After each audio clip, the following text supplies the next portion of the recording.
Hello and welcome to EWTN Pro-Life Weekly, your weekly dose of the top pro-life news and issues, all from a Catholic perspective. I'm your guest host, Debbie Cowden, filling in for Catherine Hadro while she's away. Thank you for joining us.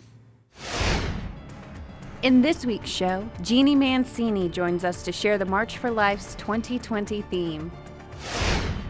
GQ and Glamour magazines published an article claiming abortion benefits men. We speak out. And this. He's nice. He smiles and laughs. We bring you the story of a Virginia family who shows how their son with Down syndrome is a gift. But first, our top story. The Democratic presidential candidates faced off in a debate hosted by CNN and the New York Times last week and took the opportunity to, once again, showcase their abortion extremism. At the Democratic debate in Westerville, Ohio, the candidates reiterated their extreme positions on abortion. I would codify Roe v. Wade. And I will create the Office of Reproductive Freedom and Reproductive Rights in the White House. Our Department of Justice will review that law to determine if it is compliant with Roe v. Wade and the Constitution, and if it is not, that law will not go into effect. That's called preclearance. One candidate, Hawaii Representative Tulsi Gabbard, did express willingness to restrict abortion in the third trimester.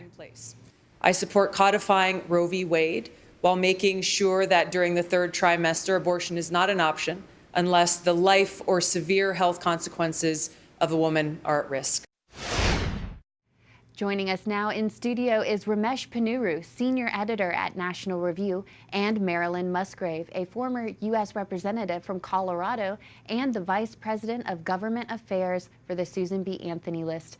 Thank you both for being here. You're welcome. Now, welcome. Marilyn, some of the Democrat candidates said that they would like to codify Roe v. Wade. Is that a sign that they might think the Supreme Court decision could be overturned? Yes, they're very worried.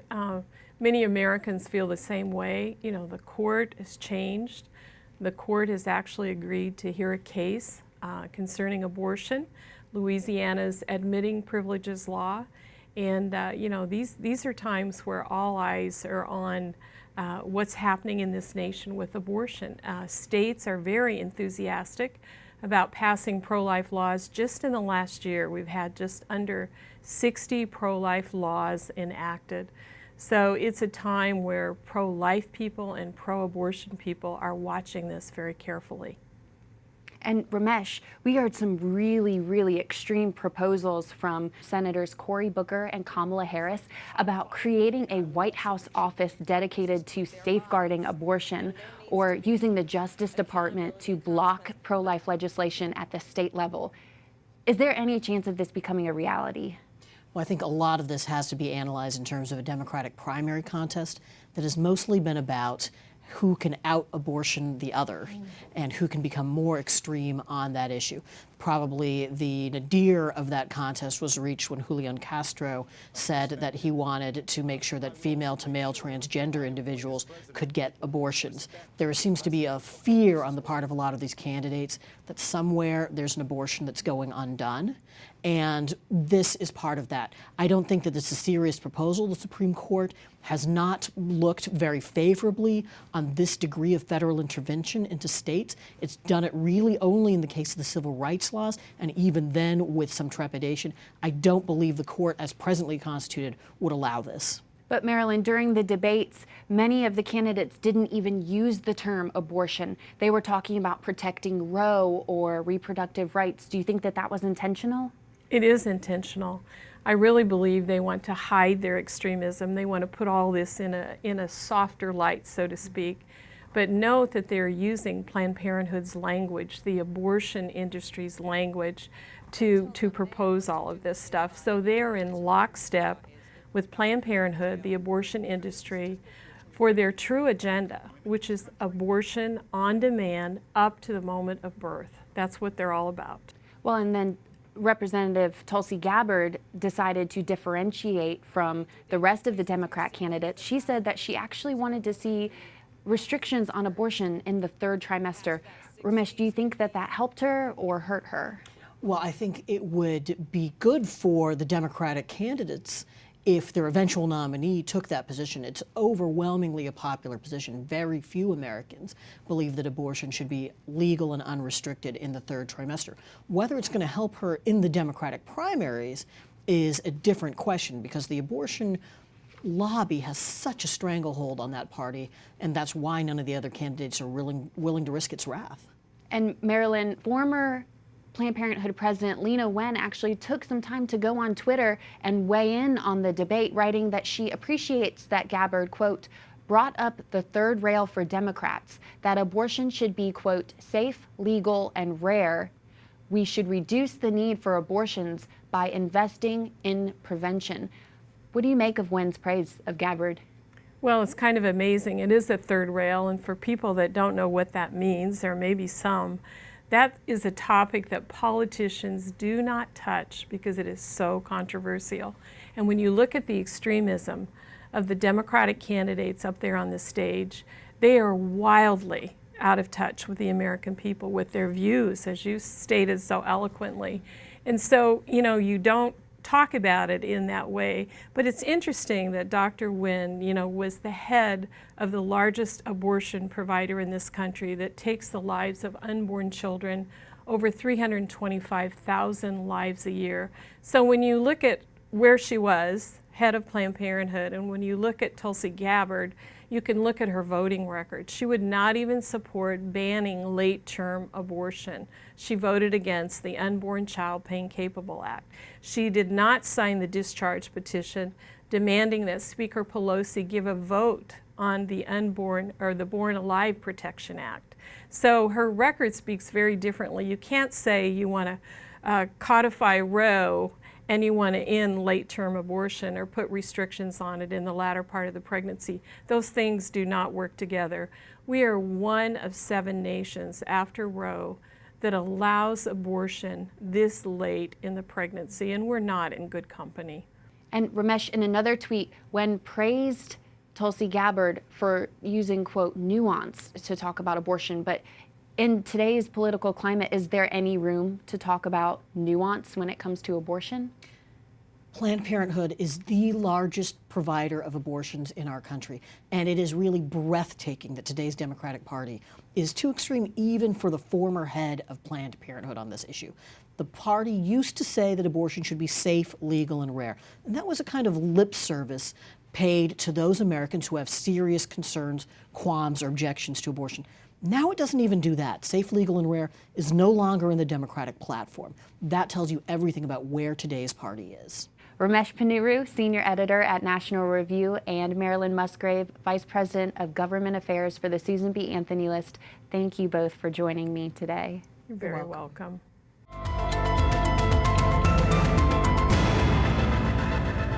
There's less than 1 month until another open season for the Affordable Care Act, or Obamacare, begins. But before that, we need the Trump administration to take urgent action, because currently insurance companies are permitted to collect an abortion surcharge in a single payment instead of collecting it separately.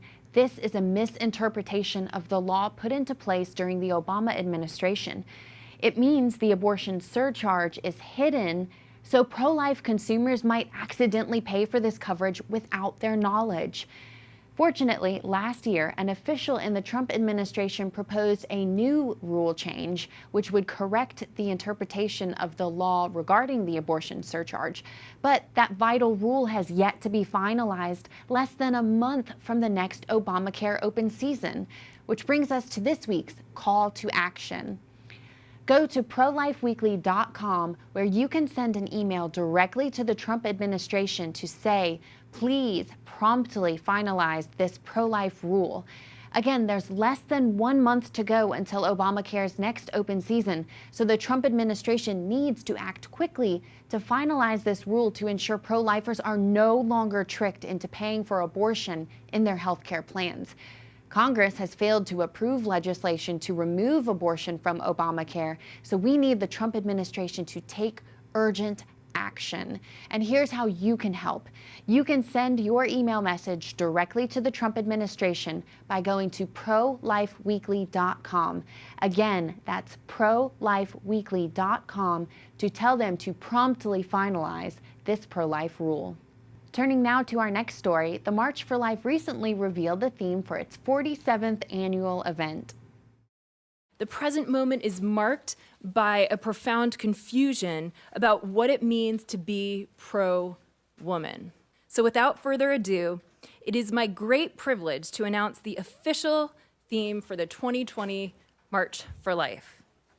Life empowers, pro-life is pro-women. That was March for Life President Jeanne Mancini announcing the 2020 March for Life theme on Capitol Hill last week.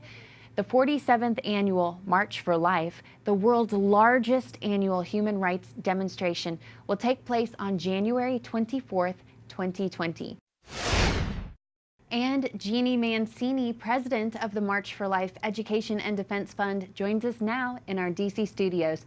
Jeanne, thank you so much for being here. Oh, thanks for having me. Can you tell us how you arrived at the theme, Life Empowers, Pro-Life is Pro-Woman? Absolutely. So 2020 is the centennial anniversary of the 19th Amendment of the Constitution, which is a woman's right to vote. So we're very happy to spend our time looking into the early suffragists, many of whom and most of whom were pro-life. They understood that to be pro-woman also meant to be pro-baby, pro-unborn. And so our theme is very much related to that. Life empowers, pro-life is pro-woman, celebrating the history of that wonderful amendment this year. And there is so much confusion in our culture about what it means to be pro-woman. So can you tell us, what does it mean to truly support women? Well, we hear so many conflicting messages, in particular during election years. In order for someone to be pro-woman, she has to be pro-choice, and nothing could be further from the truth. Abortion does a profound disservice to women. There are so many physiological and psychological consequences to abortion. And especially as Catholics, we've got this profound and beautiful anthropology, understanding that women and men are equal in dignity but different, and that a woman's capacity for motherhood is not a liability or something to be treated as a disease, but something to be embraced and celebrated, even if she never is actually a biological mom. That's still a huge part of who she is ontologically and as a person. And can you elaborate a little bit more, because our society seems to think that motherhood or being pregnant is not empowering to women. So can you share with us how pregnancy and motherhood are so empowering to women? Yeah, absolutely. Well, also, it's when a woman is facing an unexpected pregnancy, it's not easy to choose life, but it's the right thing. And often what she needs to hear in that moment is, you've got this, and I'm going to be here to support you. What she is afraid of so often is, sort of the death of her dreams, and in a way, death of everything that she's had planned. And so it is a difficult choice, but it's a beautiful and empowering choice. And I think the best scenarios that we can hear from are real life, wonderful stories where women have chosen this, and there are so many. And this March for Life will take place in 2020 at the beginning of an election year. What would you like our culture to know about what it means to be pro-life and pro-woman? Well, in part that these two things do go hand in glove, that to be pro-woman means to celebrate all of the different aspects, including our ability to have children.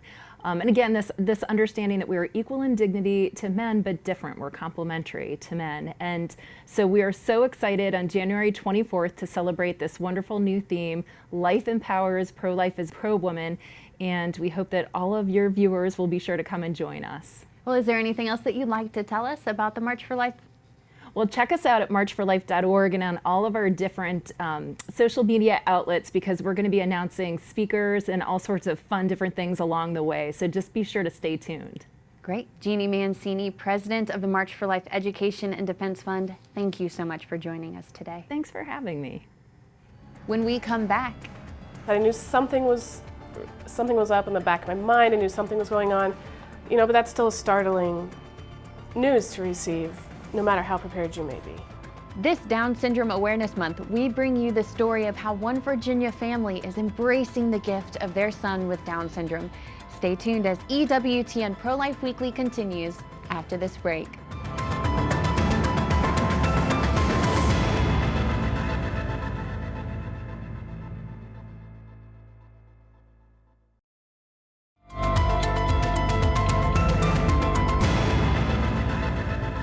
Welcome back to EWTN Pro-Life Weekly. I'm Debbie Cowden, filling in for Catherine Hadro. Glamour and GQ magazines published an article this week claiming abortion improved the lives of men. That's this week's Speak Out segment. The article, a collaboration between GQ and Glamour, showcased men who said their partner's abortion was in their own best interest. One man interviewed even said he would not be, quote, making a healthy six-figure salary if his partner had not undergone an abortion. After decades of claims that abortion empowers women, pro-abortion advocates are increasingly relying on the narrative that abortion benefits men.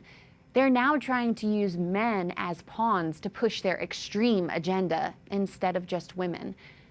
If you read between the lines, you can see how abortion really has impacted these men, but not as GQ and Glamour intended. In their attempts to use these testimonials as abortion advocacy, they've actually highlighted the pain that these men still experience after abortion. One man spoke 50 years after the abortion took place and is still affected by it. Men should be participants in this abortion debate because we're talking about lost fatherhood. Men regret lost fatherhood.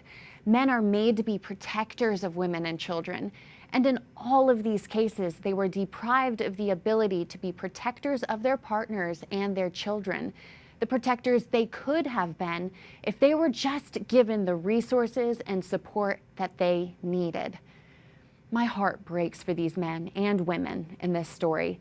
I'd encourage them, or you if you've been touched by abortion, to reach out to the wonderful organizations Silent No More and Rachel's Vineyard, who can help you find healing in Christ.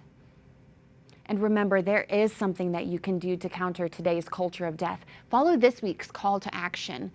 Go to prolifeweekly.com to send an email to the Trump administration to finalize the pro-life rule requiring the separate collection of the abortion surcharge in Obamacare plans. October is Down Syndrome Awareness Month. In honor of the occasion, Catherine Hadro brings you the story of a family who is celebrating the gift of their son with Down syndrome in this week's Pro-Life Focus. I knew something was up in the back of my mind. I knew something was going on, but that's still startling news to receive, no matter how prepared you may be. When Jason and Erin Thielman, a married couple living in Virginia, found out they were expecting their third baby later in their third decade of life, the pair quickly became experts on some medical statistics. For a woman who conceives a baby at age 25, there's about a 1 in 1,250th of a chance her baby will have Down syndrome. When a woman conceives at age 40, that chance rises to about 1 in 100. When I was pregnant, because of my age, they strongly encouraged genetic screening. So I said, okay. And I kind of knew something was up in the back of my mind. So we did the prenatal screening. The blood test came back showing a high possibility. While every baby should be celebrated, that wasn't always the Thielmans' experience inside doctors' offices. One of the doctors really pushed us towards abortion. I went to a lot of those appointments on my own because third child, we got this, we're good. And especially if my husband was not present, she would use very archaic language. Your child will be a burden on society. He will be mentally retarded. He will likely have to have surgeries, and that will make him even more retarded.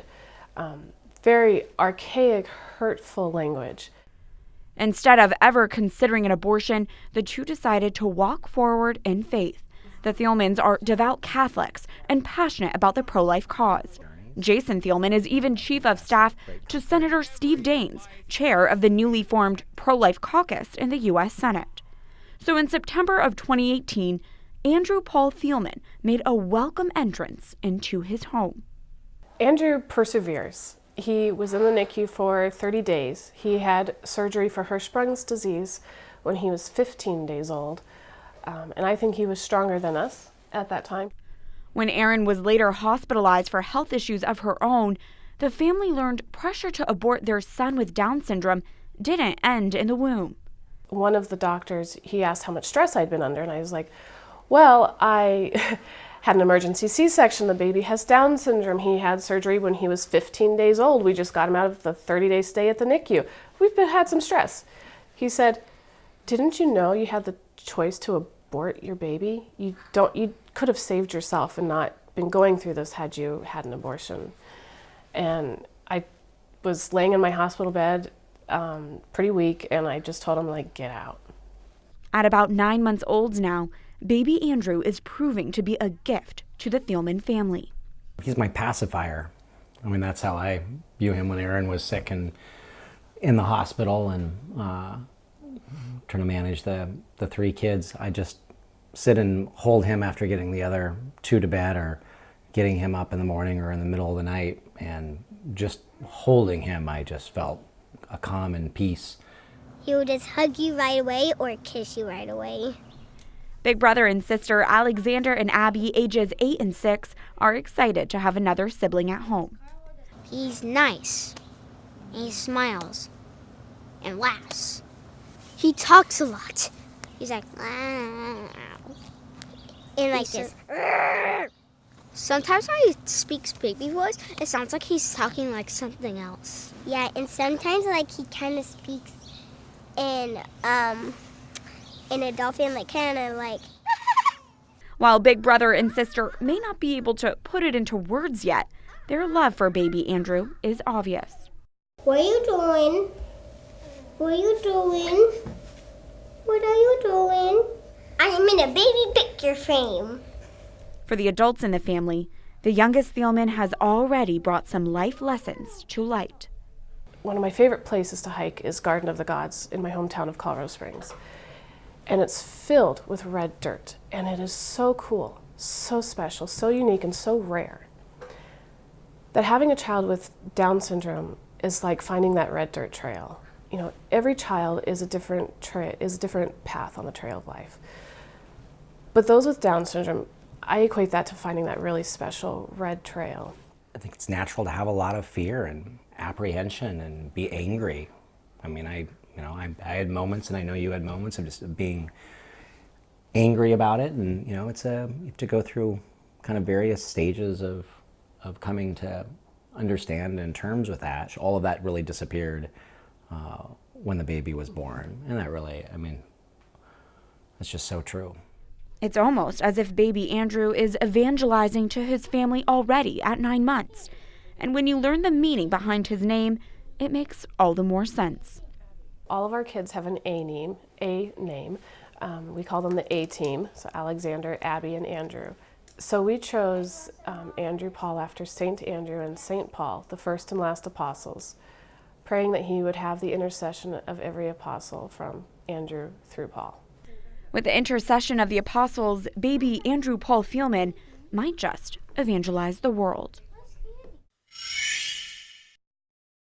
That does it for this edition of EWTN Pro-Life Weekly. Until next time, be sure to reach us at prolifeweekly@ewtn.com or connect with us on social media. Just search for EWTN Pro-Life on all the major platforms. And remember, life is a gift. Your life is a gift. God bless.